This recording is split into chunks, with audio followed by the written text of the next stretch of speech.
अच्छा, जय हो ब्रजवासी।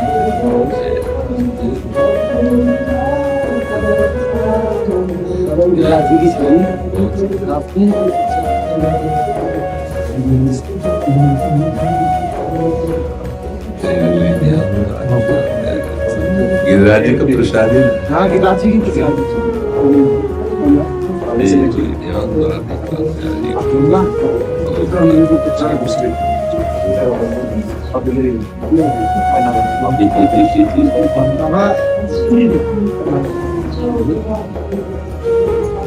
आप भगवत पार्षद हैं, सहज सहज कृपा करने आए।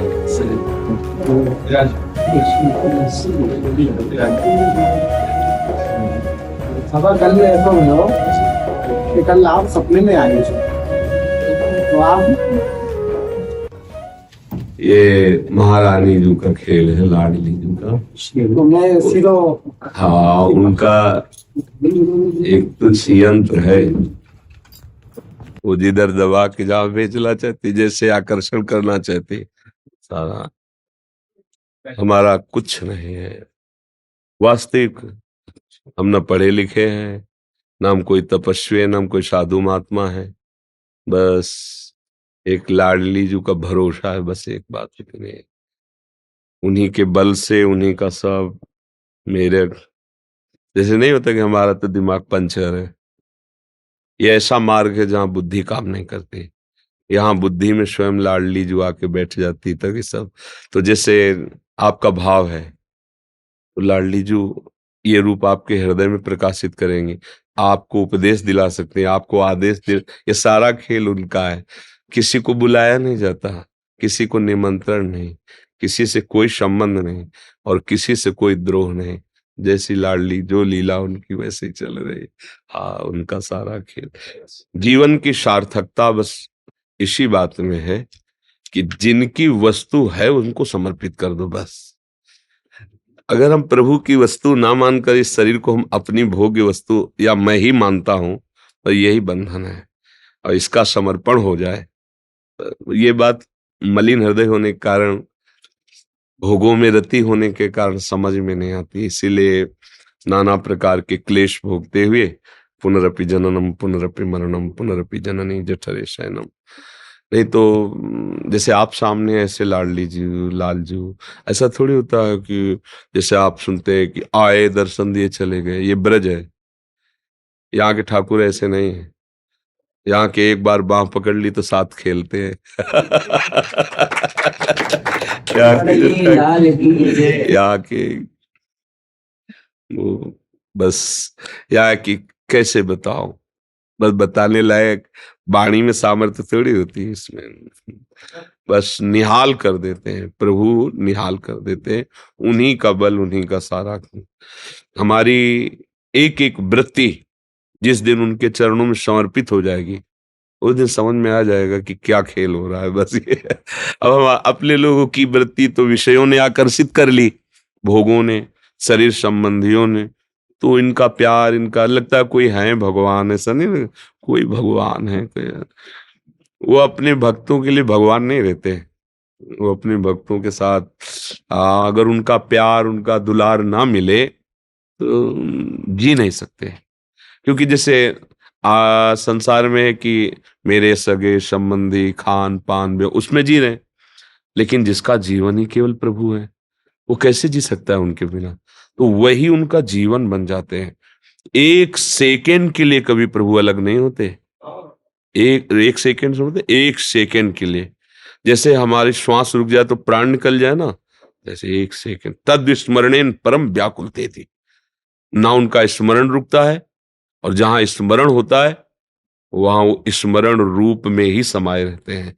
ये जो बड़े बड़े भगवत प्रेमी महात्मा होते हैं ना, तो अब उनका केवल ढांचा होता है। जैसे मकान पे कोई आके जबरदस्ती कब्जा कर ले, रहने लगे, और नाम उसका लिखा है दूसरे का, मकान दूसरे का है, नाम दूसरे का लिखा है, लेकिन उसके अंदर अधिकार दूसरा कर ले।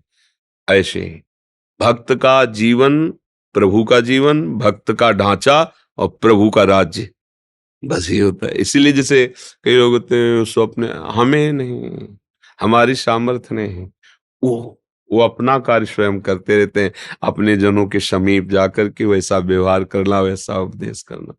एक बार हृदय से केवल प्रभु को स्वीकार कर ले तो कभी छोड़ते नहीं है।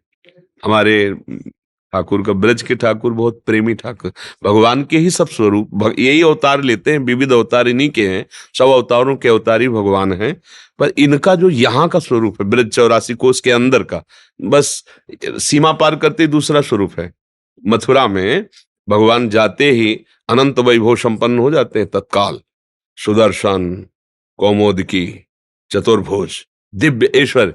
लेकिन यहाँ कभी प्रवेश नहीं हुआ, न भगवान की कौमुदी गदा, न सुदर्शन का प्रवेश, और न दो भुजाएं और बढ़ाई हैं।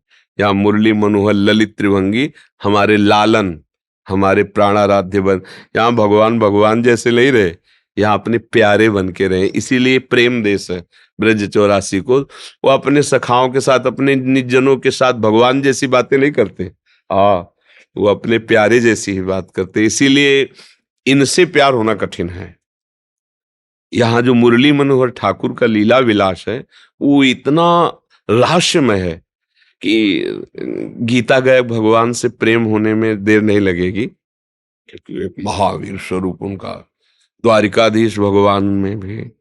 लेकिन अपने जो प्रेम स्वरूप ठाकुर जी है ना, इनका प्रेम, यहाँ का प्रेम देखो। अगर प्रेम प्राप्त होता तो उद्धव जी छक जाते वहीं मथुरा में, भगवान के समीप थे ना। इतना भी नहीं था यहाँ वाला। जब यहाँ आए, इसलिए भेजा ही था निज जन उद्धव जी को कि अभी कपड़ा बढ़िया है लेकिन रंगा नहीं है, जाओ रंग क्षेत्र है ब्रज, ब्रज में जाओ तो हमारे रंग में रंगोगे। भगवान के साथ रह रहे, भगवान की जूठन पा रहे, भगवान के वस्त्र पहन रहे, भगवत स्वरूप हैं, बृहस्पति जी के शिष्य हैं, ज्ञानियों में शिरोमणि है। लेकिन जहां रंग प्रेम रंग, तो वहां फिर बात। जब आए और यहाँ की ब्रज गोपियों से मिले, यहाँ की गायों को देखा, पक्षियों को देखा, तो जो यहाँ के पक्षियों में, गायों में, ग्वालों में, गोपियों में प्रेम, तब उद्धव जी का सारा ज्ञान फीका पड़ गया कि प्रभु के रहते हुए मैं ठगा गया। ये तो बात ही हमारे यहाँ जो पशु पक्षियों को प्राप्त है वो मुझे नहीं प्राप्त है।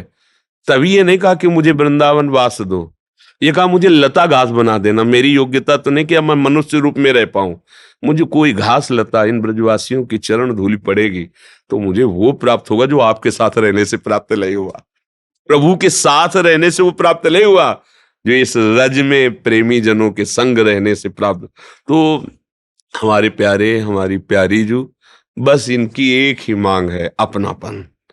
मेरे मेरे प्रभु, मेरे लाडले, मेरे प्यारे, बस वो इतने रिझवार हैं, इतने कि बस लुट जाए, लुट जाए। अगर वो संभाले ना तो हृदय फट जाए। आनंद जिसे कहते हैं ना, हृदय आनंद से, दिल की ताकत नहीं कि सह सके। ये तो देखो मतलब कैसा रचा दिल है कि आपकी क्षमता से अधिक आपको सुख मिल जाए तो आप नहीं। एक गरीब आदमी को बोले 1 करोड़ की लॉटरी लग गई, वो भोग नहीं पाया, हृदय गति रुक गई उसकी, इतने में ही सुख में। ये परमानंद समुद्र प्रभु हैं।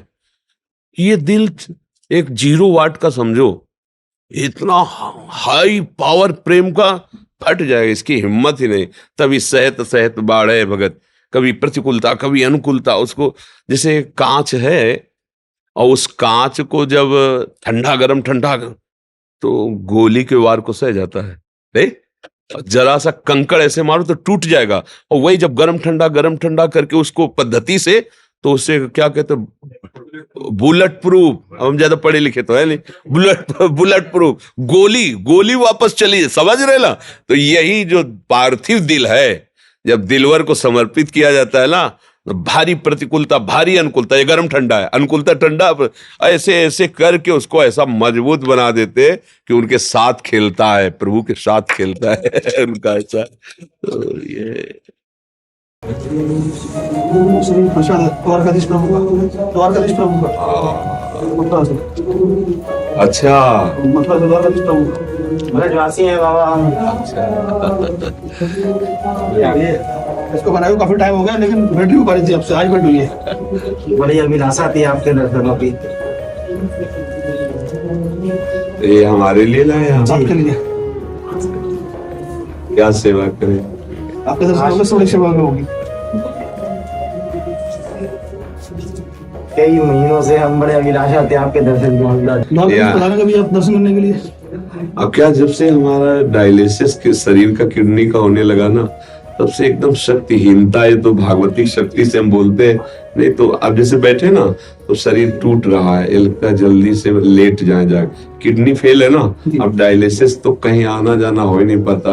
अब 10 सवा 10 बजे से डायलिसिस शुरू होता है और 2:45 बजे तक वो सब होके फिर इसके बाद एकदम मुर्दा शरीर रहता। फिर थोड़ा खाओ पियो, फिर चेतना आई, फिर दूसरे दिन तीसरे दिन डायलिसिस होता है। तो इस कारण नहीं तो ब्रज में जैसे बरसाना, गिरिराज जी, ऐसे दर्शन की तो जीवन ही यही है। पर अब मैंने आप 5 से 5 साल पहले आपके दर्शन किए थे, 5-6 साल पहले। जी मैं गद्दी पे बैठा हुआ था, जी जी आप परिक्रमा के हाँ, रास्ते की हाँ। थी। तो अब तो मतलब रोज का रोज शरीर क्षीण हो रहा है। जितनी सेवा श्री जी को लेनी है उतनी लाइन ब्रजवासियों को माला पहनाओ श्री जी का। और हमारे लायक जो भी सेवा हो, अब देख लो हम क्या कहें। हम तो यही कहेंगे कि ऐसी कृपा करो कि निरंतर नाम हमारा श्री जी के चरणों में लगा रहे, आप ब्रजवासियों की दया से। अब जितने दिन जीवन है आप सब ब्रजवासियों की सेवा में रहे बस।